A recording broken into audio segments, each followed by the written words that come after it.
जय श्री राधे। रामधारी गुप्ता, खंड 1, पितलेखन संख्या 63, गति 100 शब्द प्रति मिनट। डिक्टेशन प्रारंभ। अध्यक्ष महोदय, मैं कल कह रहा था कि वित्त मंत्री जी ने जिस संदर्भ में यह बजट प्रस्तुत किया है और जिन परिस्थितियों की पृष्ठभूमि में वित्त मंत्री का भार संभाला है, उस दृष्टिकोण से यदि इस बजट को देखें तो हम इस परिणाम पर पहुंचेंगे कि वित्त मंत्री जी ने निश्चित तौर पर ऐसा काम किया है जिसके लिए वे धन्यवाद के पात्र हैं। बराम उन्होंने देश की अर्थव्यवस्था को सुधारने के भार को लेकर उसमें सफलता प्राप्त करके देश की बिगड़ती हुई आर्थिक दशा को सुधारा।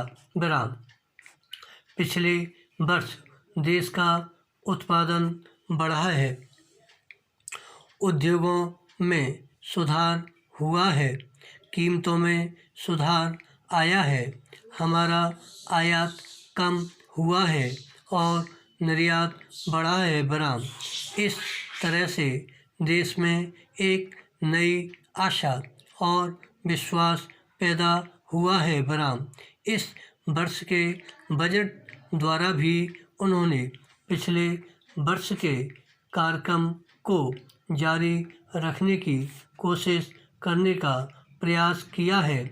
मुझे इसमें कोई संदेह नहीं है कि इसमें भी उनको सफलता मिलेगी। बराम उन्होंने देश के आयात निर्यात के बारे में जो कदम उठाए हैं उनसे निश्चय ही हमारे विदेशी व्यापार का संतुलन सुधरेगा, यह निश्चय के साथ कहा जा सकता है। बराम मैं वित्त मंत्री के लक्ष्यों व कर नीति का आम तौर पर स्वागत करता हूं। बराम यद्यपि मैं मानता हूं कि इस कर व्यवस्था के द्वारा मध्य वर्ग पर बोझा पड़ेगा। बराम परंतु इस देश में हमें पंचवर्षीय योजनाओं को जारी रखना है, इसलिए उस संदर्भ में हमें आर्थिक